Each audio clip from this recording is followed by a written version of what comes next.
ultimately, this is what we're dealing with for this section. It's essentially a quarter here. We got a little bit of jump on the quarter. Dealing with Miriam's death in Numbers chapter 20. We'll get to that this morning. The murmuring, more complaining at Kadesh Barnea. Edom refuses to allow the children of Israel to pass through their land. They're going to regret that later on.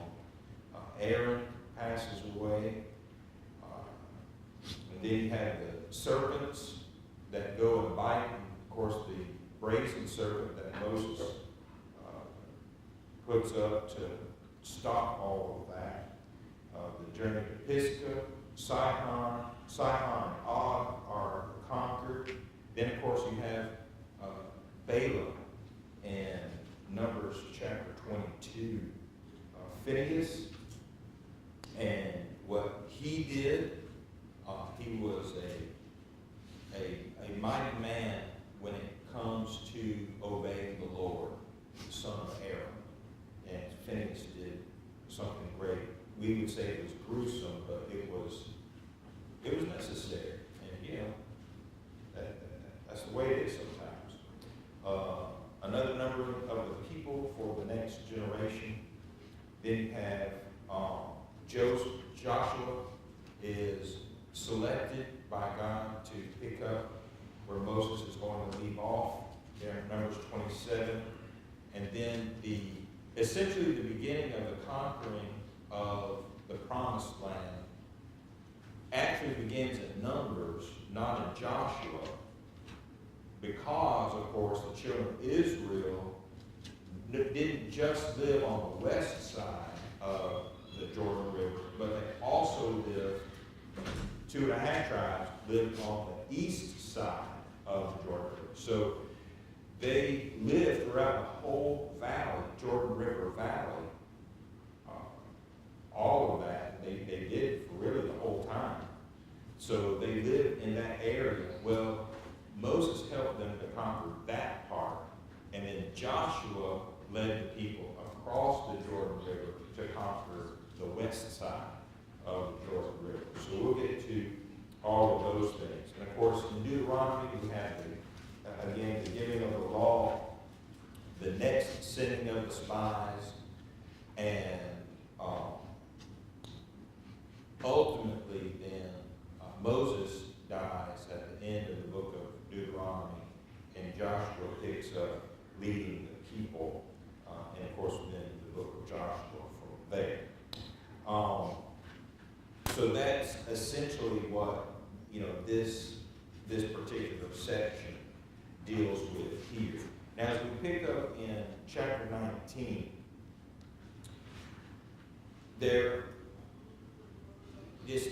chapter 19 essentially is just laws for purification. God wanted the people to be clean. He wanted them mostly to be clean spiritually. Without being clean spiritually, they could not have a relationship with Him. And that has never changed. We must be clean spiritually today if we are going to be heard by God in our prayers, if we're going to be able to worship Him and He accept that worship. We have to be pure. We have to be clean. We have to be in a right relationship with Him in order to get that done. And so we look back at the Old Testament people, and this is what God says. This is how I want you to be clean. Physically, you're going to be clean. That's going to lead to spiritual cleanliness. And then God can indeed be their people, be His people, and He can fight their battles for them. So He gives them the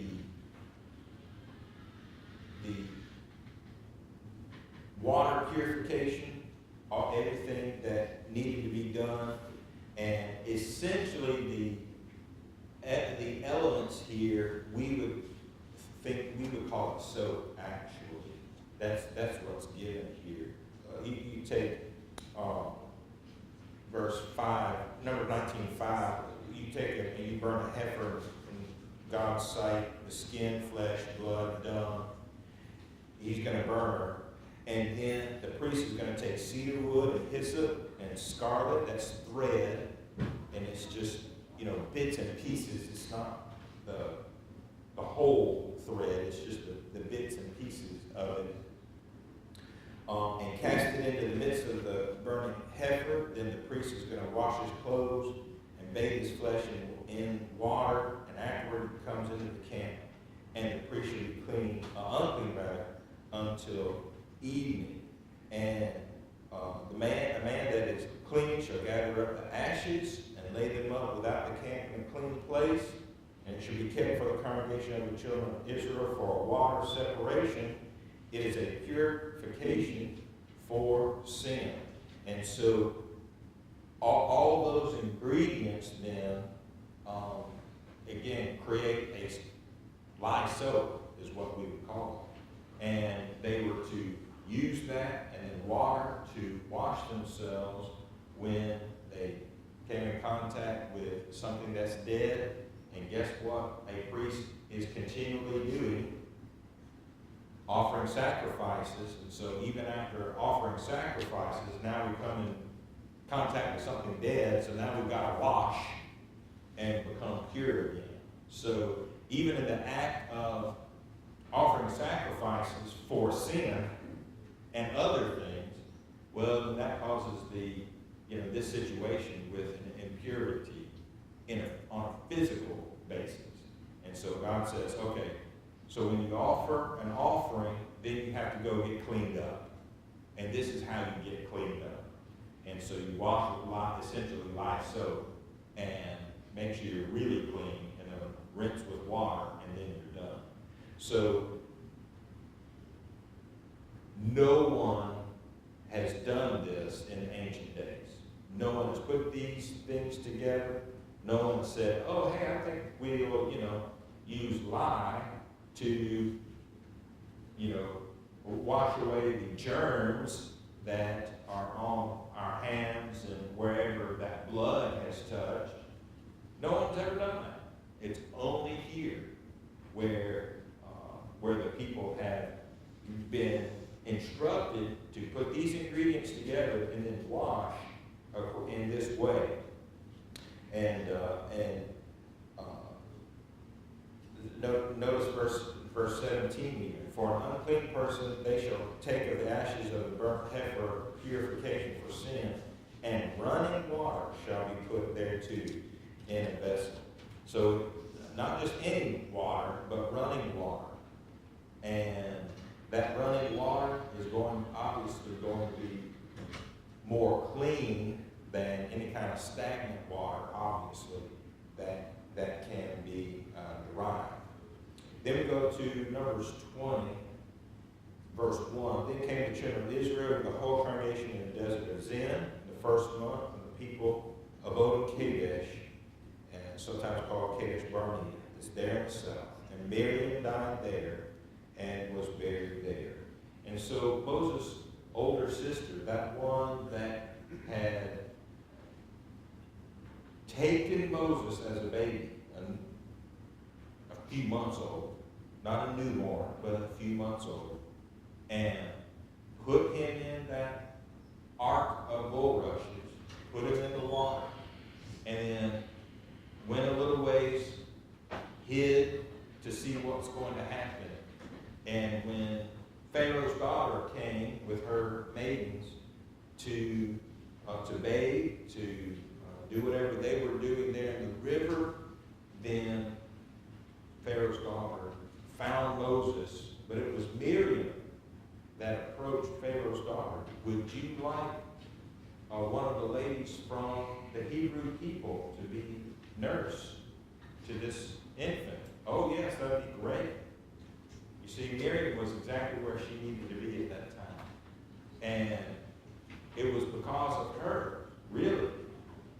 Just think about it. If she wasn't there, what would have happened? What kind of chance would Moses have had? but she was right where she needed to be. And she obeyed her mother. And then, of course, got her mother to be Moses' nurse. And the rest, as they say, is history. Things turned out the way they ought to turn out. So, obviously, was Miriam a perfect individual? No. We have several of her sins recorded in the Scriptures. But just because someone has committed sins doesn't mean that we should disrespect them or feel that they are less in any kind of way. We do not feel that about one another. I hope we don't feel that about ourselves. And so we feel this way about Mary. She's a faithful lady. And we certainly honor her. And no doubt the Scriptures honor her because they mention her death. And so God is honoring her in this way. And so here in Numbers 20, verse 1, we have the death of Miriam. Then we come again to a place in Meribah where there's no water. And the people do what again? Do they pray to God for water? No, they don't do that. Why is that not their knee-jerk reaction? Shouldn't that be their knee-jerk reaction? Lord, we don't have this. Please provide it. Shouldn't that be every faithful follower of God, from Adam until the Lord returns? Our knee-jerk reaction should be, God, we don't have. Please provide. Was that their knee-jerk reaction? No. We're going to complain. Let's go back to Egypt. Let's overthrow Moses under leadership. Let's go back to slavery. Sigh. There was no water for the congregation, and they gathered themselves together against Moses and against Aaron. Of course, what's the problem with that?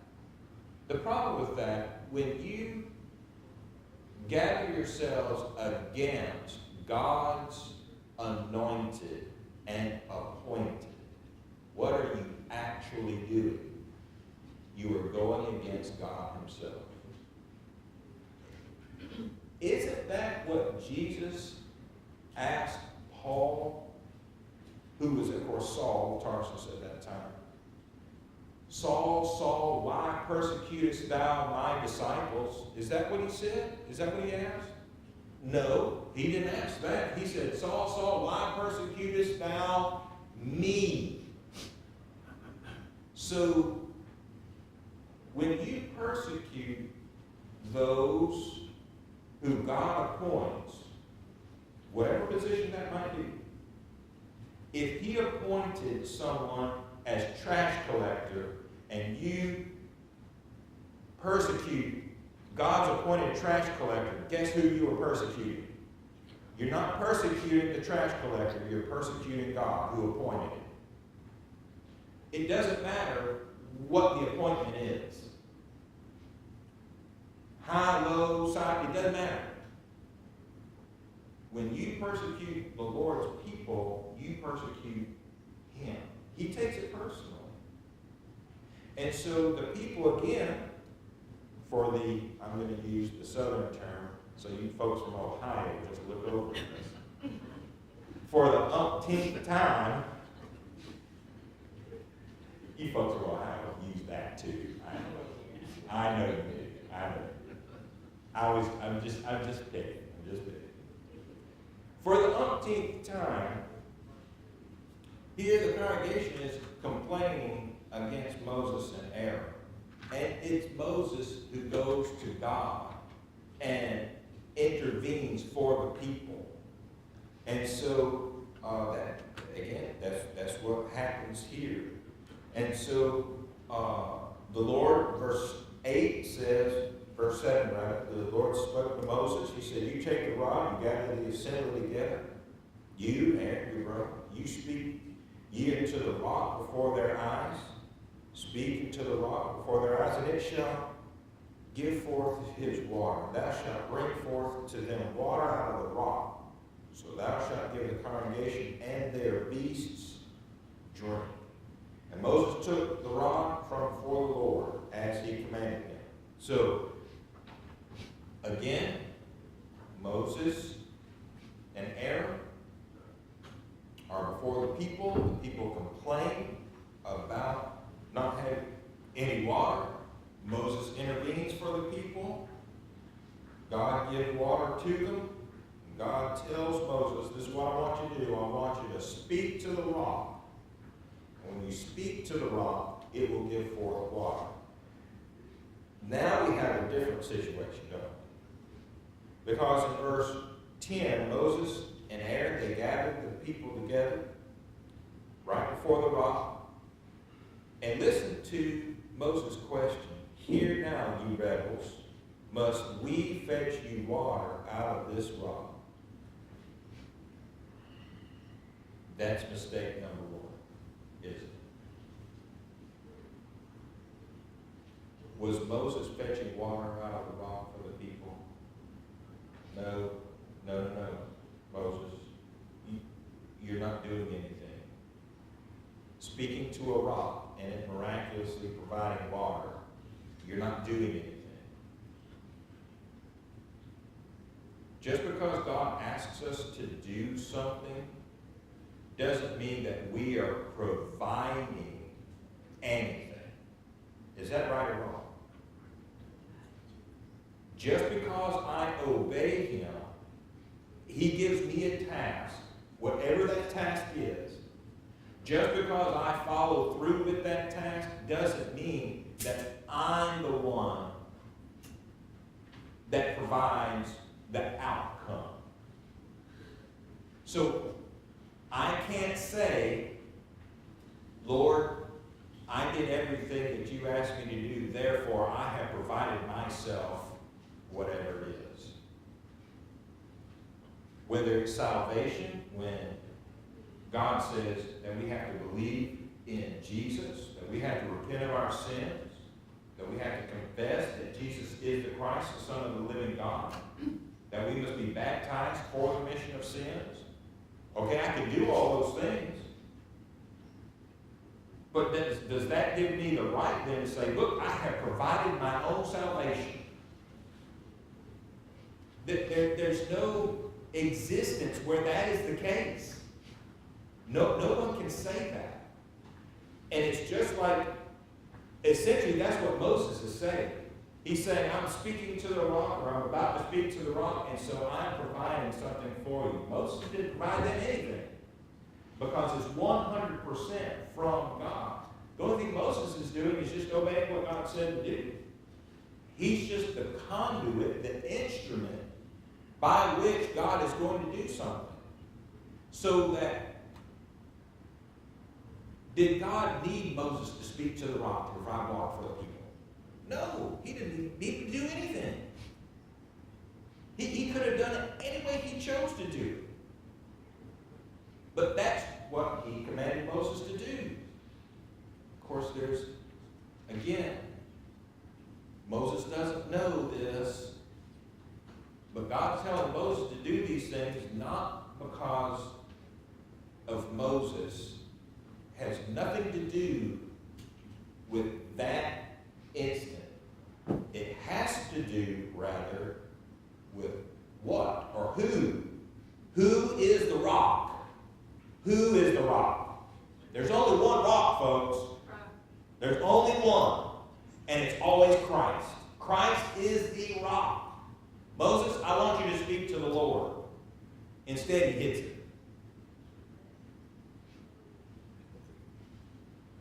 Now, God earlier told Moses to do what to the rock? You strike the rock. He had permission to strike the Lord. Was the Lord struck? The Lord was struck. He was. But he was also spoken to. You see, Moses disrupted the whole type and antitype. God told him to do something, Moses, and he didn't do it. And there were consequences to that. Actually, pretty severe consequences, weren't there? There are consequences to disobeying the Lord. Just because Moses didn't have the whole picture didn't him license to disobey God. Do you and I have the whole picture today? When are we ever going to have the whole picture on this side of eternity? Oh, never. That's right. Never. We're never going to have the whole picture, and that's okay. But when God says to do something, just do it. And then everything will turn out as God has planned for it to turn out. But Moses disrupted it. He begins verse 10 by saying, we. Moses, you're not doing anything, brother. You're obeying your God just like every other human being must do. Verse 11. So Moses, he lifted up his hand, and with his rod he smote the rock twice. The water came out abundantly, and the congregation drank, and their beasts also. Did the water come out because Moses struck the rock? No. Again, God didn't need Moses to have water come out of the rock. Moses was inconsequential. All God wanted was for Moses to obey. And he didn't receive that to him because Moses was frustrated. Can we feel for the man? I think we can. He was in a bad place. Again, for the umpteenth time, the people have done this, and for the umpteenth time, Moses has intervened. He's had it up to here, just like God has. Just because we are in a challenging state doesn't give us license to sin. And that's difficult for us. We definitely identify with Moses here because we know how frustrated he has been. How long he has been with the people and advocated for the people, and yet they keep making the same mistake over and over. He's frustrated. We get that. And we do feel for him. But truth is still truth, regardless of how I feel in the moment. And that's difficult for us because you know what we want to do? We want God to dismiss our sin when we are in a terrible situation. That's what we want. But is he going to do that? If he did, he would become unrighteous and unjust. And would we want that? We actually wouldn't. We would not want God to be unjust in any moment. And fortunately for us, his character is that he is always just. And when he is always just, we can count on him. That's where we want him. That's where we need him. Because if he wasn't just, would the blood of Christ always cleanse me of my sin? You see, we have to have the pure justice of God. It keeps us whole. It keeps us in connection with him all the time. People see the justice of God as meanness, as, let's go with this word, legalistic, okay? And it's as far from that as possible. God's justice is also his love. We have to see that. And we have to love that too. So truth, love, justice, they all go together. We don't always like that. Because our emotions sometimes get the best of us. Like it got the best of Moses in this instant. Moses lifted up his hand and he smote the rock. And even though he did that, God still gave the people living water. And the Lord spoke to Moses and Aaron, verse 12, because ye believed me not. Wait a second. Didn't Moses know that water was going to come out of the rock? Moses knew that. It wasn't a question with him. So this is kind of odd, is it not? Because ye believed me not. What's God actually say? Because you didn't obey me. You see, belief and obedience go hand in hand. If you don't obey God, that means you don't believe Him. I'm going to take things into my own hands. No, you can't do that. You have to do it God's way every time. When? Would you say that he let his emotions get over what, even though he obeyed God, he still let his emotions of being angry with the people problem, and he done what he did. Right. Emotions. Right. You're right. I mean, it was his emotions about, and his relationship with the people, not his relationship with God. He was not frustrated with God. He was frustrated with the people and their, again, desire to overthrow him and his leadership and Aaron. And, that's another reason why God told Moses, you and Aaron stand before the people. God is assuring Moses and Aaron in this moment. He's saying, look, you have my full authority. That is, I'm going to show the people that I talk to them through you. I'm not going to just, go over your heads and just do what the people want me to do. I'm going to go through Moses and Aaron. I'm going to go through you and Aaron. So God, through that, assured Moses. So their relationship is fine. Moses and God, and Aaron and God's relationship. That's good. But Moses was looking at the people all these times, and he's just so frustrated with them, and his emotions are such that it overrode his sensibilities, and he struck the rock instead of doing what God said to do. I believe, however, if he wasn't so emotional about it, he would have just spoken to the rock. He would have done what God said to do.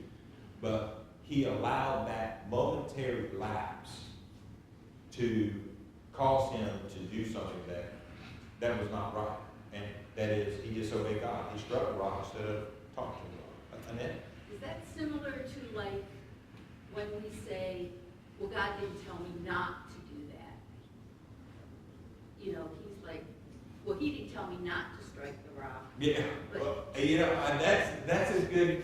Actually, that's pretty good, Annette. I had not thought about that. But I think you're right. God didn't say don't strike the rock. You're exactly right. So yeah, you definitely can't use that, can you? Because God didn't say don't strike the rock, but he did, and so he disobeyed God. Yeah, that's a great point. I like that. Ricardo? In our readings, we've come across with Jeremiah talking to Judah and Jerusalem, That's right. and warned them time after time after time, and he's telling them what an awful thing will happen to them if you don't change. That's right. They still aren't. They will not change to the bitter end. Even going to Egypt, when God said don't go to Egypt, they already had their minds made up what they were going to do. Going to God was just a formality, I feel for Jeremiah. Well, I feel for him. We definitely feel for all those prophets most of them, because their job was so challenging, because the people, the majority, would not listen. Now, was that everyone wouldn't listen? No, not everyone. There were always that remnant. There was always that small part of the people that would listen and obey God. But sometimes it's hard to find that small minority, isn't it? And so when Moses struck the rock, God said, because he believed me not, to sanctify me, to set me apart in the eyes of the children of Israel. Therefore ye shall not bring this congregation into the land which I have given them. So because Moses struck the because he said, no, Moses, not you and God, just God. That was his problem in verse 10. And it led him to a sin. And that sin caused God and his justice to exact a punishment. Moses, because you didn't believe me. Aaron, you didn't believe me either. You didn't obey me. Neither one of you will see the land of Canaan. You're not going to bring the people into that land. And so the land, the water called Meribah, because the children of Israel strove with the Lord, and he was sanctified in them. And so a challenging, a difficult situation with that. Let's get down to B here, the brazen serpent. And no, we don't want to do that. We don't want to do that. Let's go to chapter 22. We'll have to pick up with B. We'll have to pick up with the brazen serpent because you cannot overlook that. But you can come to Balak and Balaam. And anytime there's a talking donkey, you've got to stop and kind of look at that. How interesting that is. And there are so many different challenging things about Balaam as well, and how God interacts with Balaam. And sometimes it seems a little contradictory, some of the things that are said to Balaam, and yet ultimately it's this. Every person has a choice of if they're going to obey God, and the motivation that people have to obey God. Let me ask you this question. It's a rhetorical question. Are there preachers who preach for the physical things of this world? Again, that's a rhetorical question because obviously the answer is yes. People use the gospel for their own physical purposes, for the purpose of, in this life, I want to go up some unknown ladder. I don't know what ladder that is. I've never seen it myself. The Lord's never put a ladder in front of me and said, oh, by the way, Byron, here's a ladder that you can go up. You start at the Cape Fear Church of Christ, and you can go up from there. Folks, that doesn't exist. That ladder is not existent. But people build these ladders in their minds, because that's where it ultimately is. It's in their minds. And they say, well, I'm going to start off with this congregation, and then I'm going to move, and I'm going to go to this congregation, and I'm going to kind of go up. And I don't know where the top is. I have no idea where that is either. But people have that mindset of that there's some sort of hierarchy. Do you read about a hierarchy in the Lord's church in the scriptures? I don't. I've searched it my whole life. I've never seen a hierarchy in the Lord's church. And so, to me, what I do read is, if you want to say it's a hierarchy, the highest office in the Lord's church is being an elder. I mean, that's as high as you get. And outside of that, there just is not a hierarchy there. Certainly not for preachers to go around saying that they're going to be someone that they definitely are not.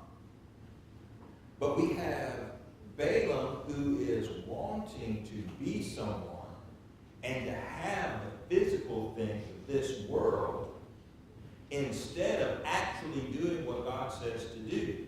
Now, he might say, well, Balak, if I go to this great people, I can only say what God tells me to say. And then when he goes and 3 times he blesses the people instead of curses them, well, that's what God told me to do. That's all I can do. Doesn't mean that Balaam is a good prophet. Just because you obey God sometimes, that doesn't mean anything. Because what is your motivation? Did he obey God because he loved God? Obviously not. Because he found if you want to say, a loophole. He knew a way that God would want to curse the people. And so that's what he told Balak to do. And of course that is what is done. But ultimately that's the story of Balaam. That he was one who did know better, obviously, because he only said what God said to say, and he blessed the people. He knew better, and yet he still wanted it his own way.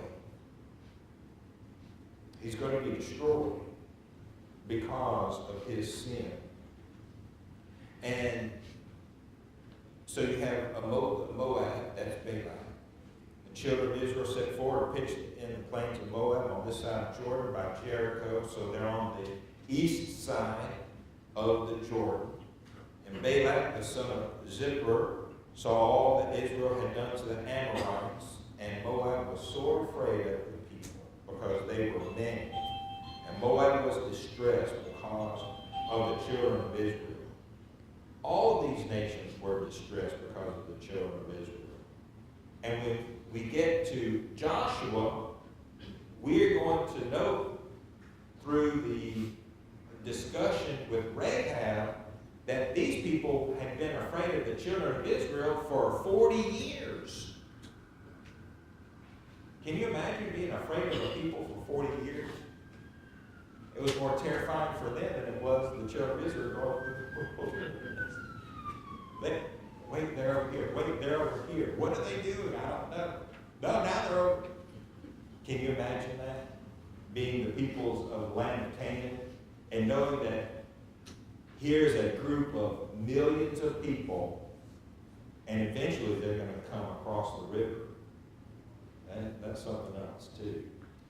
So, all right, we'll pick up there. We'll do a little bit more of Balaam and Balak next week as well. No, we will not do that next week. It'll be a couple of weeks because I actually will not be here next week. That's a whole other thing. Anyway, we got some things going on. So much is up in the air right now. It's unbelievable. But we'll see what happens. If I'm not here next week, then it'll be a couple of weeks. We'll pick up here. But the next time I'm here, this is what we'll do. All right? That is all the time we have. We're going to take just a short break and to talk about it, come back and worship our God.